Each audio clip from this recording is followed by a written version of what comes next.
I didn't I didn't know what game to pick, so I made one in 2 hours. Happy birthday to me. Happy birthday to Zach. Ned Dale.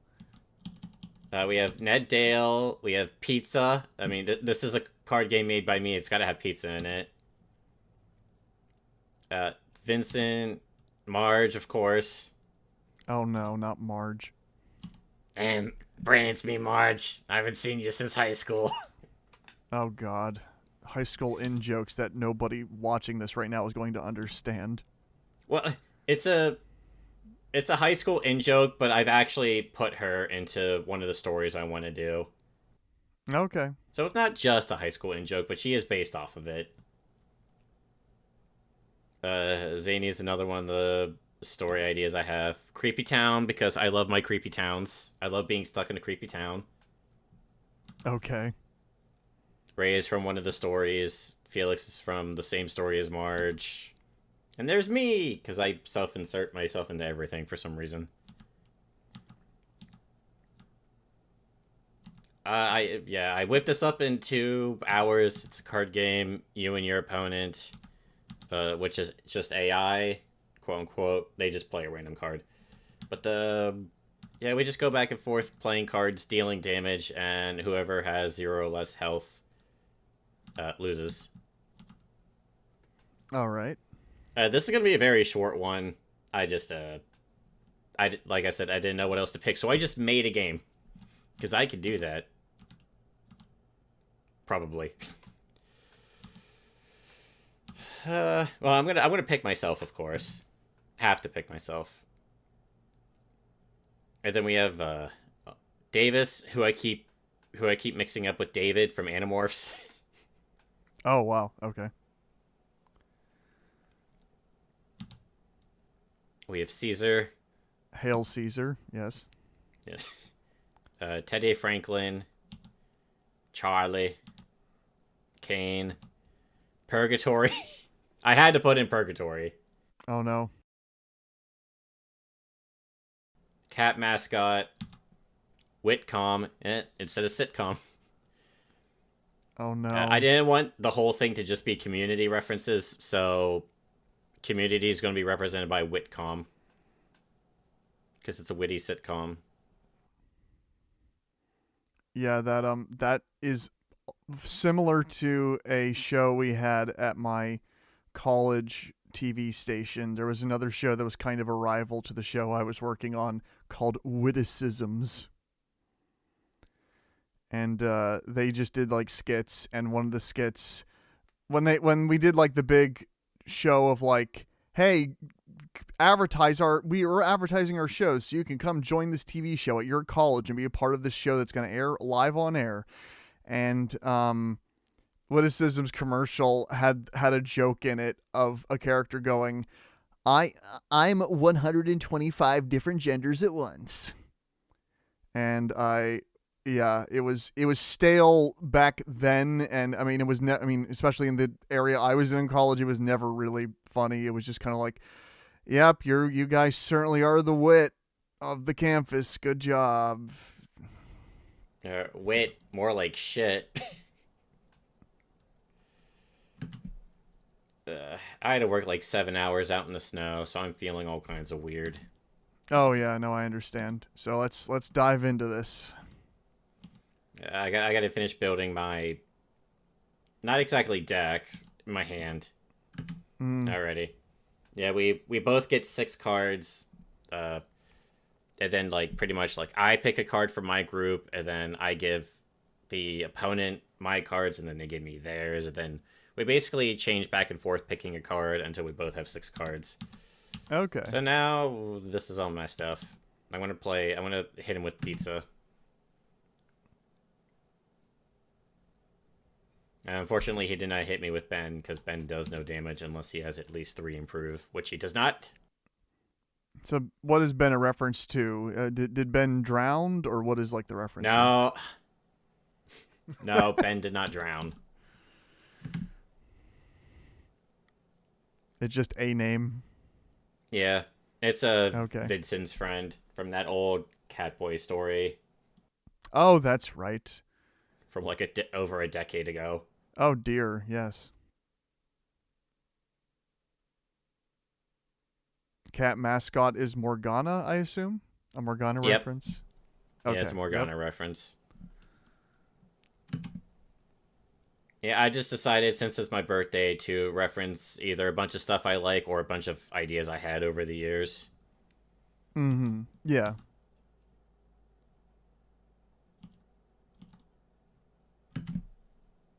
Oh man, that Witcom really strikes.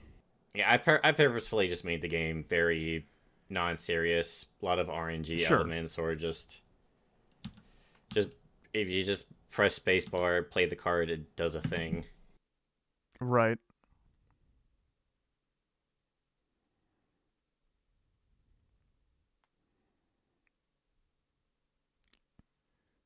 So you have player, which is I assume like your score, and then improve. Oh no, that's your HP, and then improve is like your MP.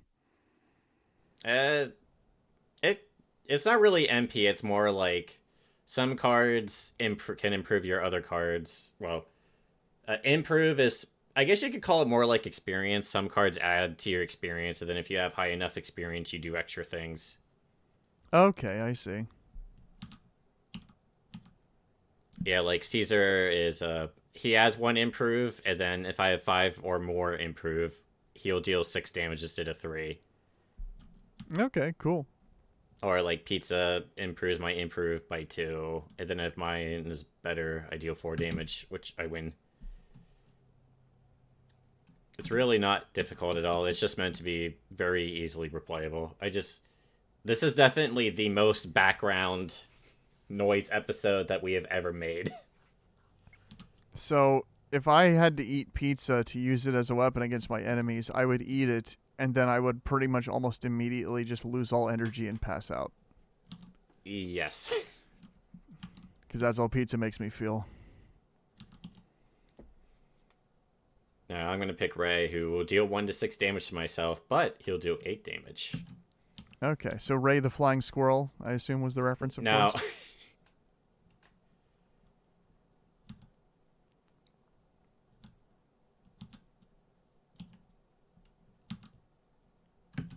not that Ray.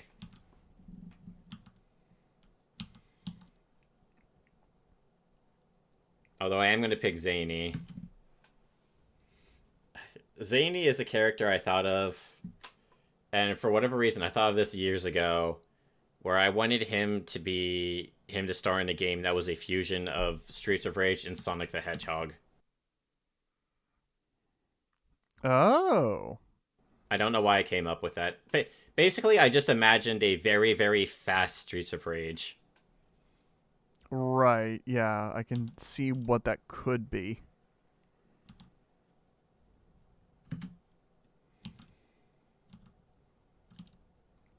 But nowadays, I usually associate Zany with like more of a, like if I made something more kid friendly, he would be in like a Saturday morning action cartoon. Mm-hmm, yeah. I'm sorry, listener. We don't have a central theme for this one. It's just, I don't know. I turned 32. Just pizza. Yeah, just more pizza.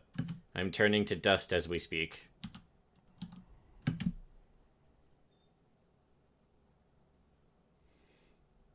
Okay, holy shit, Vincent. You didn't need to deal 9 damage.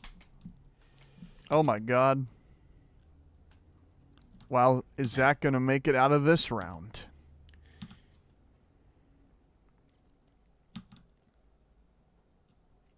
But yeah, I would say, I guess to give this a sort of central theme, I'd say I had a pretty productive year. I told myself this would be the year I would finally start taking game development a little bit more seriously. It's still mostly just hobby programming for me, doing a lot of like small things, but I actually did go through with it. I've been saying I would for years, and this was the year I finally did it, so that's pretty cool. Yeah. I also did a lot of other things. Caught up on shows. I watched Breaking Bad with Alec. Alec and I have watched a bunch of old Disney movies. Like some you would expect, and then some like Aristocats you would ask why. Yes.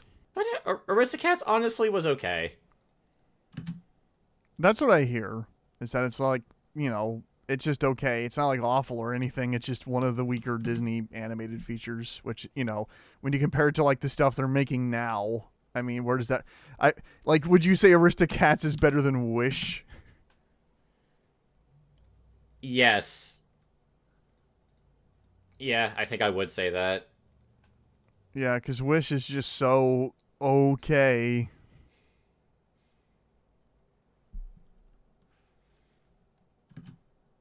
Yeah, I like Aristocats is kind of dull, but it was not as boring as I was expecting it to be. Yeah. It has some the main cast is charming. There's a couple of likable side characters. But there are moments, like especially with this one scene of the butler being chased by these dog characters. The butler and the dog characters were the worst part of the movie, which is weird considering that one of the cats they meet later on is a Chinese stereotype. Yes, I am highly aware of that song. That because when I heard it as a child, that Siamese song became burned into my brain. Oh no, I think the one you're thinking of is from Lady and the Tramp. Oh, so I am. Yes. There is no specific. I mean, the Siamese cat like sings along with "Everybody Wants to Be a Cat." That thing. Right, right. I also saw Great Mouse Detective. That's a fun movie. Yeah, it's a good one. Would you consider it to be among your favorite adaptations of Sherlock Holmes? I'm not even sure if it's meant to be an adaptation of anything Sherlock Holmes, but I mean, I could be wrong.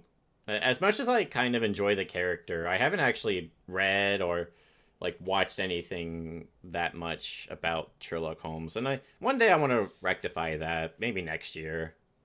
Mm-hmm. We watched Lilo and Stitch, and that movie not only holds up, it's a lot better than I remember it being, and it's now it's now my favorite Disney animated movie. Yeah, I can see that. A lot of people kind of feel that way because of just how well written the lead characters are.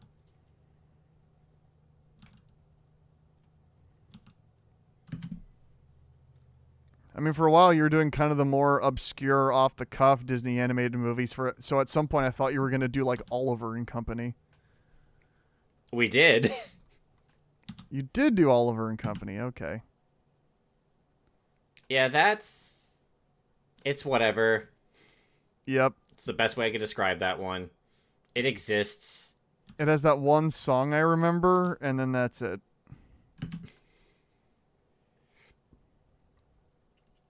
Oh my gosh, the AI is going to RNG me to death. Oh no.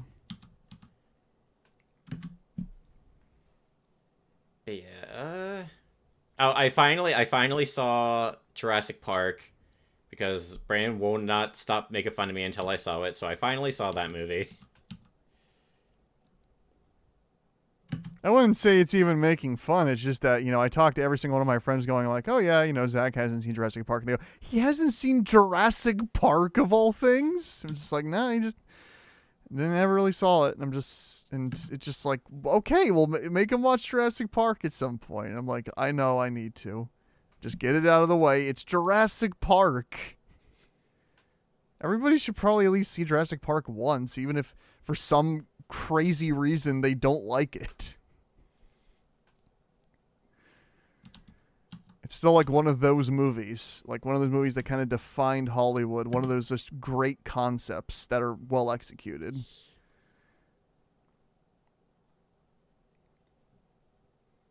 But the thing I didn't remember going back and watching Jurassic Park with Zach was that, oh yeah, it's actually pretty much a comedy throughout too. Like obviously it's tense and has a lot of really unnerving sequences, as kind of the case of the concept, but there's also a lot of just wit from the characters that's legitimately funny pretty much all the way through. Yeah, that caught me off guard. I thought it was going to be more. I didn't see Jurassic Park as a horror movie necessarily, but I thought it was going to be filled with more tense moments. Right. No, I mean they saved the dinosaur stuff for specific parts of the movie. They're not like it's like if you want to like Alex and I on our podcast, my friend Alex and I reviewed the movie 65, which is about basically Adam Driver stuck in ancient Earth during the dinosaur period. That movie is 100% dinosaur jump scares constantly the whole time. And many of the Jurassic World movies also fall into that hole, especially the last one. And now the original Jurassic Park, part of why it works is that it saves those tense dinosaur sequences, kind of spaces them out throughout the movie, and then has some breathers in between.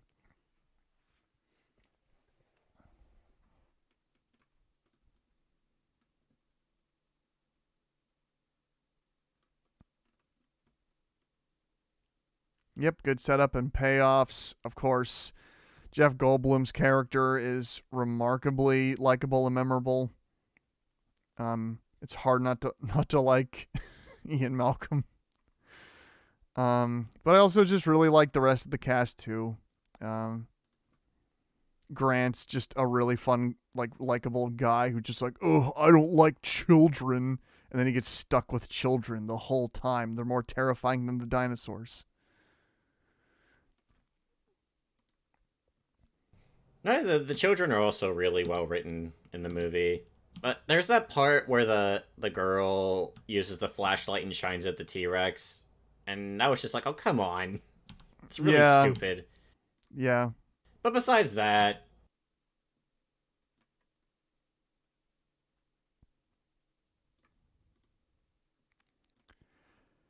And unfortunately, as I told Zach, the child characters do not get any better as the series goes on. The Jurassic Park has legitimately likable kids that are fun to have as part of the team.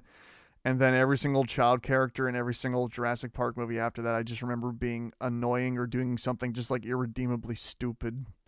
Like the girl in 2 that swings on a pole like gymnastics, and then gymnastics pole hits a raptor out a window. It's so stupid.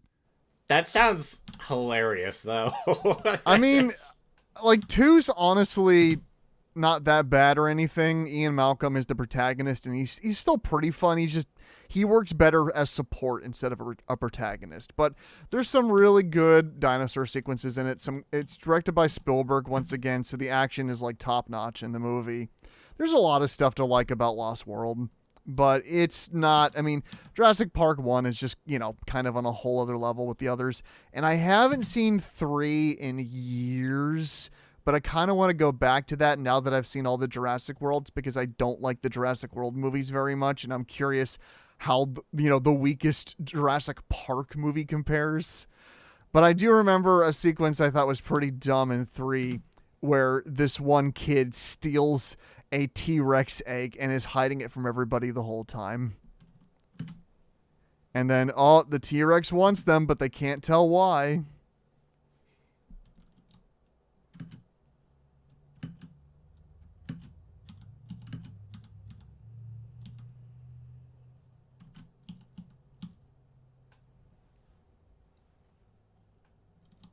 Yeah, I mean, like, this is not a hot take. In fact, this is probably one of the most generic takes I could give, but Jurassic Park was good.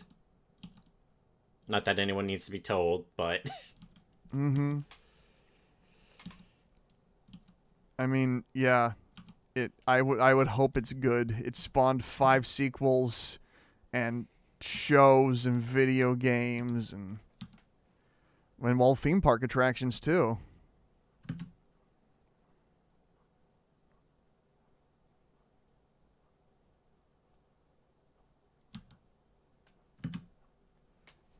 There actually are still making a Jurassic Park game like right now as we speak. I think it's called Jurassic Park Survivor. It's going to be kind of playing off of what Jurassic Park Trespasser was kind of trying to be, where you're, like someone's stuck in a kind of open dinosaur park that you're trying to escape from. And I hope it turns out better than Trespasser, but we'll see.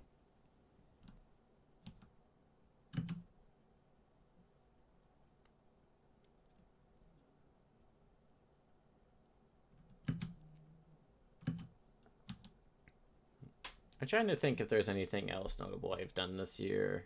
Like I said, I watched the entirety of Breaking Bad with Alec. Breaking Bad is one of the best TV shows I've ever seen. I highly recommend it if you haven't seen it. Another cold take, yes. Yeah. It's an amazing show. I realized this year I used to think of myself as the hot take king, but I've been watching a lot of movies and just going like, yeah, I have the generic take. Yeah. A lot of times that's how it goes, Zach. Like, yes, sometimes the general consensus may not always be how you side, but sometimes it is right. There's a reason why people feel that way.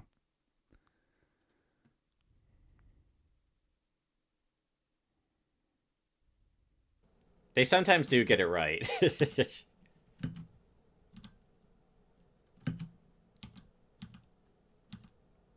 But yeah, like Alec and I have watched Toy Story 1, 2, and 3. Those are all still great movies. One's still a lot of fun. I'm deciding if 2 or 3 is the better one. It's kind of a toss-up for me. Oh, interesting. Because, yeah, people always, like, most of what I hear is that 2 is kind of definitively seen as the best, and 3 depends on the person. Yeah, like I am very close to saying 2's kind of better, but I really like a lot of things about 3. A lot of people just found 3 a bit too overdramatic, took a bit too much from the previous 2 movies in terms of how its plot is laid out. And they found the ending scene with Andy very saccharine. Oh no, I really love that ending scene where Andy is playing with, I believe her name is Bonnie. No, I think that scene's adorable. I really liked Toy Story. I only saw it once in theaters, but I really liked it when I saw it back then. And then they made more. No, they didn't. No, I'm kidding. They made a 4, and they made some like TV specials. I haven't seen 4, but I've seen a couple of the TV specials. They're actually really good, Zach. Like they put a lot. They kind of follow up from where the characters were at the end of 3, where they're now, with the new kid and her toys, and they're just like really, really sweet extra stories that have a lot more effort and stakes put into their plots than I would have expected out of a TV special. But the Halloween one, especially, is worth a watch.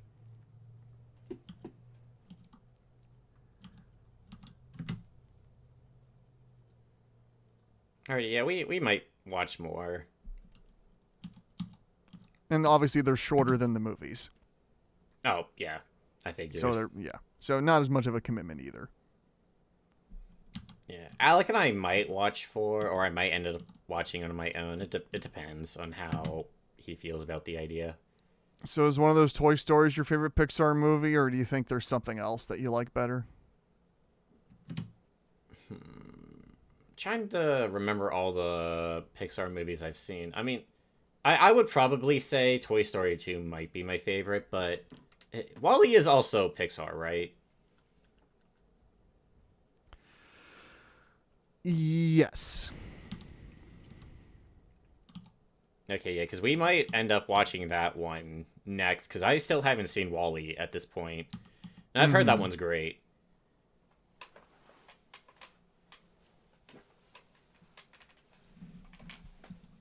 Yeah, it's a tough decision for me. I'm trying to think. Because I know you and I really liked Soul when that came out. Soul I did like. I still think I prefer Toy Story 2 and 3 over Soul, but Soul's a good time. Mm-hmm. I really like Inside Out. Oh, Inside Out is great, and I really liked Inside Out 2 as well.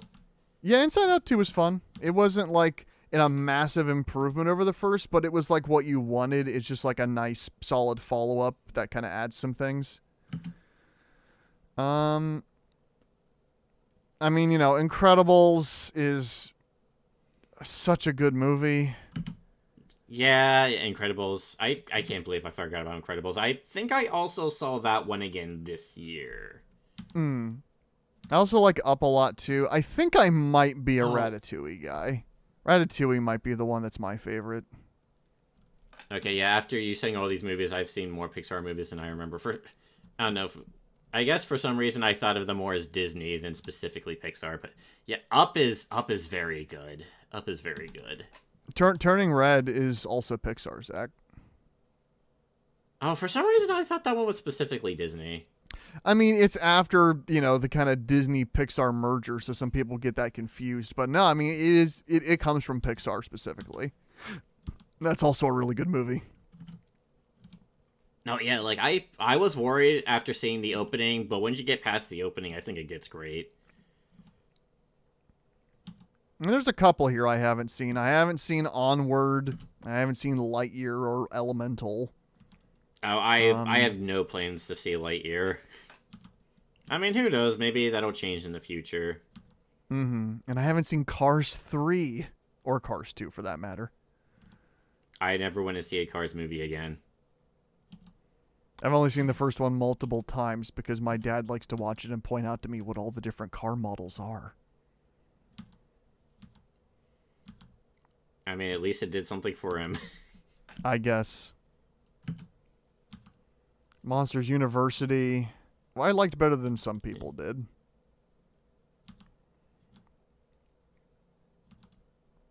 Bug's Life I can barely remember, but I definitely watched it a lot on VHS. Oh, I am not a Bugs Life kind of guy.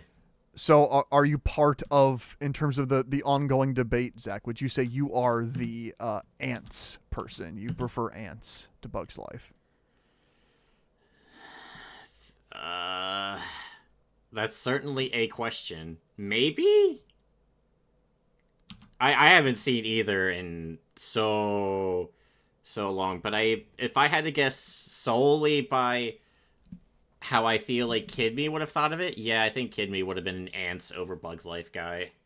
Okay. We had a VHS of ants at my grandmother's house, and they put it on because it was a cartoon. It's for kids, right? And then the ants said bad words, and then they shut it off. So I haven't seen the rest of Ants.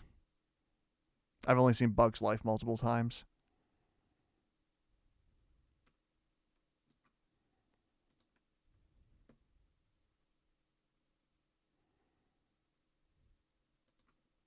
Yep, Onward with good old Chris Pratt. Yes, how... Chris Pratt. Garfield. Yep. I'm seeing a lot of memes pop up using moments from that new Garfield movie, so I don't know if that means it's good or bad or if it's just very memeable. Oh, I haven't seen anyone even mention that movie since it came out. Yeah.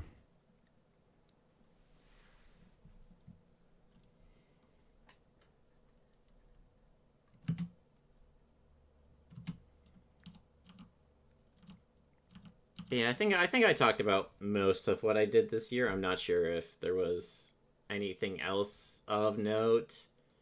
But how do you think your year went? Would you say this was mostly a good year or a productive year for you? Because I think this is probably the most productive year I've ever had in my entire adult life.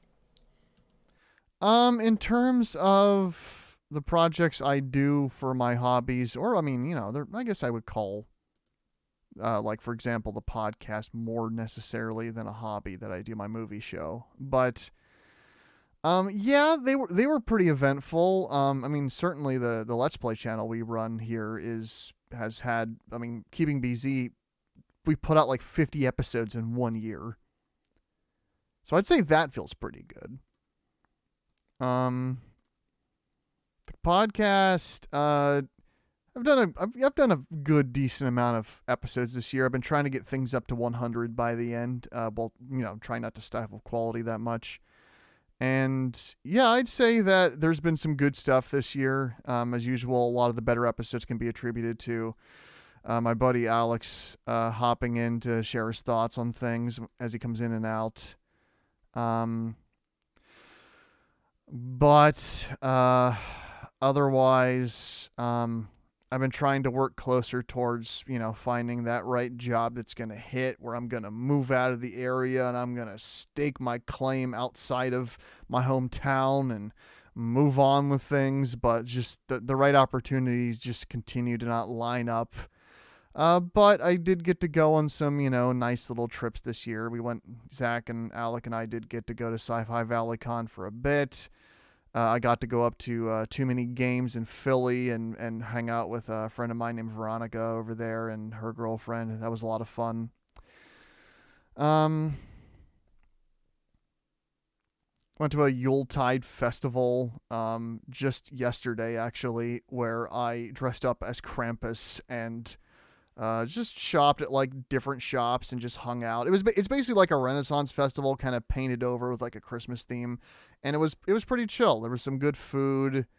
There was a lot of just really good handmade products. Like when you think of a Renaissance fair, some of us will think of like something that's cheaper products, but they're expensive because they're at this sort of event. No, like the products are more expensive, but the quality makes up for that expense because they're all handmade by these people that just do this as kind of one of their side jobs. Other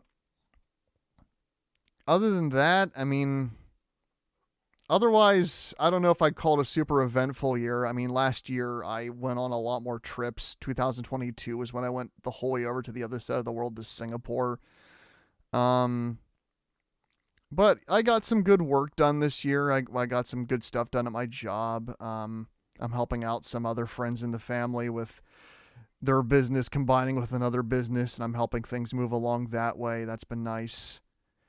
I definitely think there's been a lot of good things about this year. I saw a lot of good movies. I had a lot of good experiences.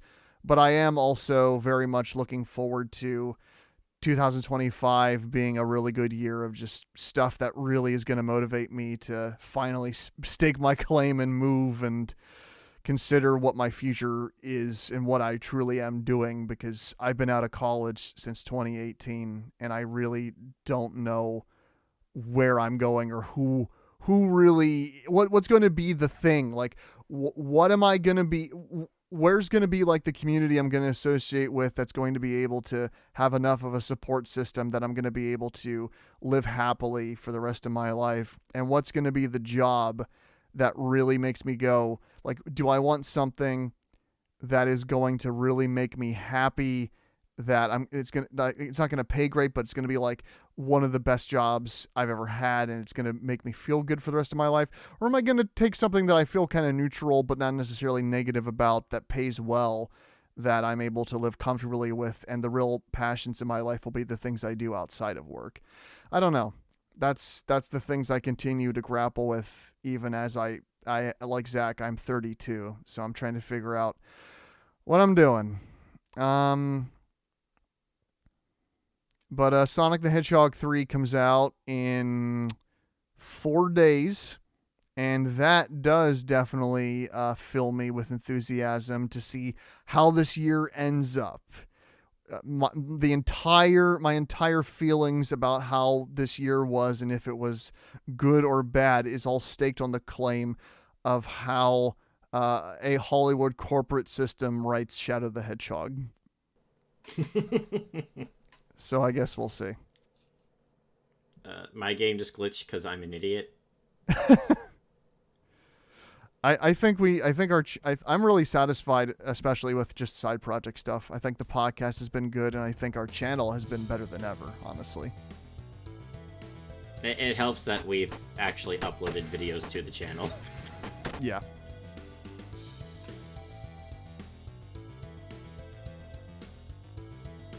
Yeah, so it sounds like it's been a productive year for the both of us, and hopefully 2025 will also be productive, assuming things don't go, let's say, horribly wrong for reasons. Yeah.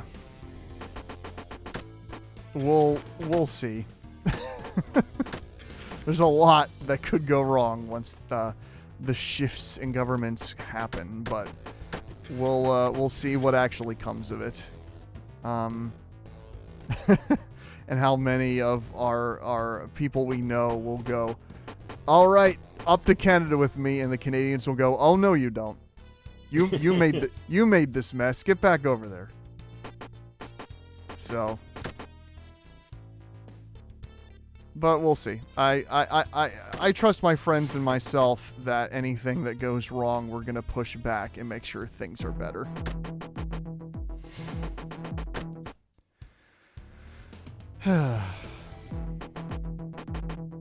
I mean, there have definitely been worse times in history, and humanity has overcome those.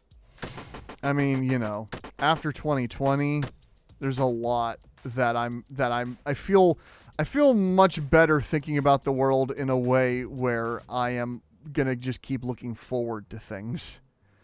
Because 2020 for so many was like the worst that things have ever possibly been, and just what it did to all of us mentally by shutting us in for that period of time and having to force ourselves to keep ourselves entertained and outside of, you know, intimate social circles. And I feel like so many of us getting out of that, no, this is our time. We're going to make this, and no bullshit that's happening with this country is going to hold us back. We're going to make things the best. And we're not going to end up, you know, and we got to try to push things and take care of each other more so we don't have another situation like that happen. If it's even possible to prevent, but I'd like to hope it is.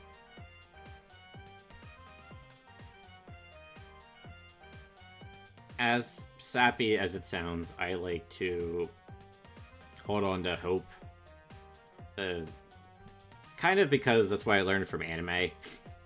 Yeah. But even just throwing out the weeb shit, like, whether, I don't know how best to describe it. I feel like I just have to have hope, you know? Like, if I'm going to keep going, I have to have hope. Whether or not it's logical is one thing entirely, is one different thing. Right. But, like, I see so many people that have given up or that want to give up, and all I can think is the only time you truly lose is when you give up. Yeah. But then I wonder if that's how naive that is. But I mean, like, it's not wrong. That's not entirely right. Yeah. It's good to have a balance.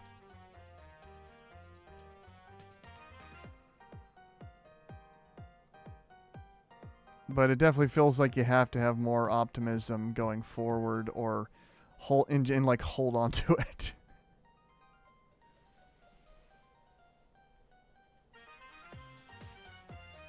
Yeah, I'm just gonna keep doing my thing for as long as I can. I feel like I learned a lot in 2024, and I want to carry into 2025, and I guess we'll just keep keeping beesies. We'll keep doing that. I'll keep making games in the hopes it goes somewhere. I would also like to leave my job. Yep. Fuck my job. Fuck this town. I mean, I feel like it's at a point, I think it might be at a point, Zach, where you have to, I mean, yes, it would be good for you to get out of this town and have other experiences outside of it and force yourself to do those things. And maybe, find better work, even if you're not able to, you know, make video games in a way that it can consistently keep yourself at a livable state. Keep the gaming thing as like a hobby that occasionally will help pay for some bills, but find a job that pays better, that you're not completely miserable working at. Yeah, that's the current idea. Just find a better job. Hopefully, find a better town. Yeah, because I can't keep living here. Young me would be so disappointed. Are you still here? Yes, I'm sorry. Shit's happened. Mine would probably feel the same. You'd be wondering why we're not elsewhere. Also wondering why I'm not an animator at Disney. Because that's what my kindergarten self, that's what his goal was at that time.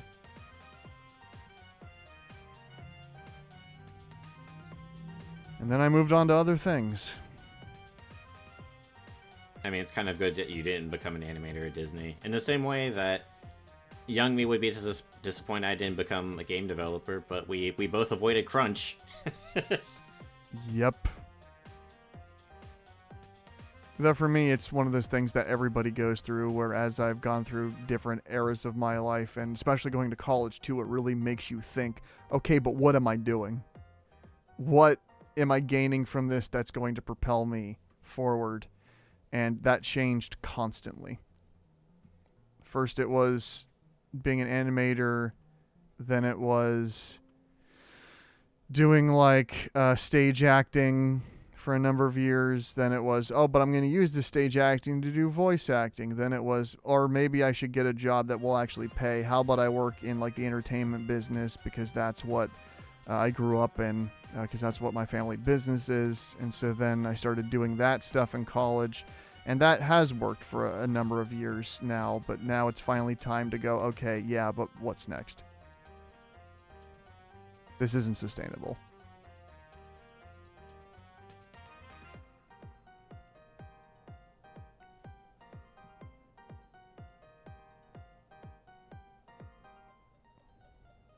Should we try to end on a lighter note, or should we end it there?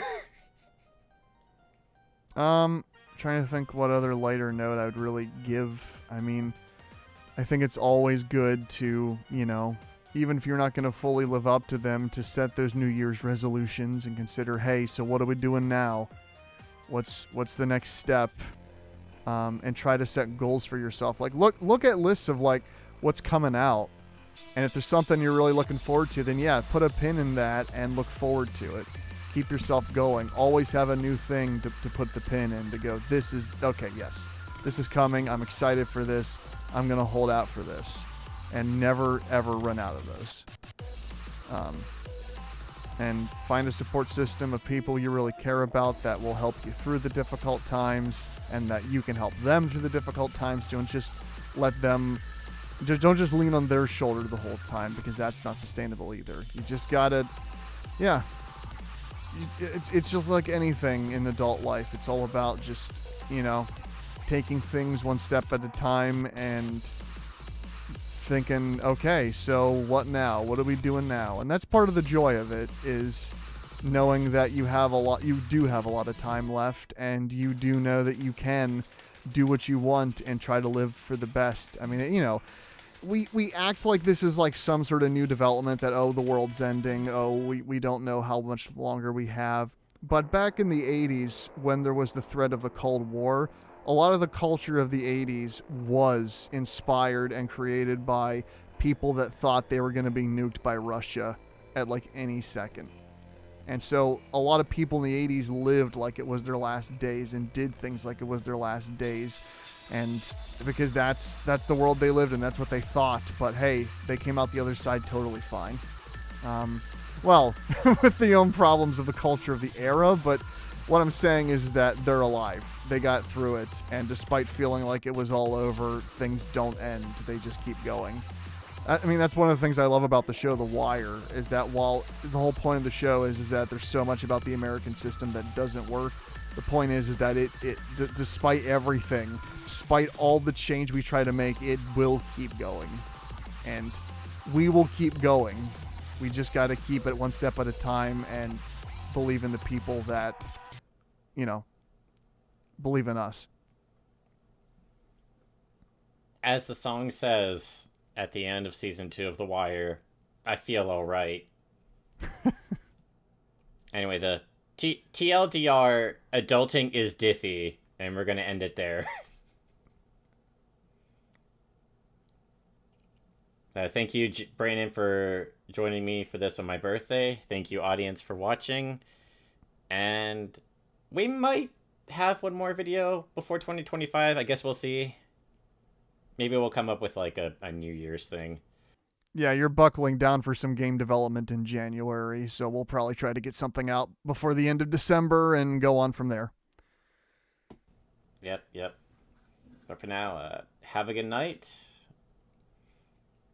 And yeah, have a good night. good day, good afternoon, whatever time of year that you're currently existing in.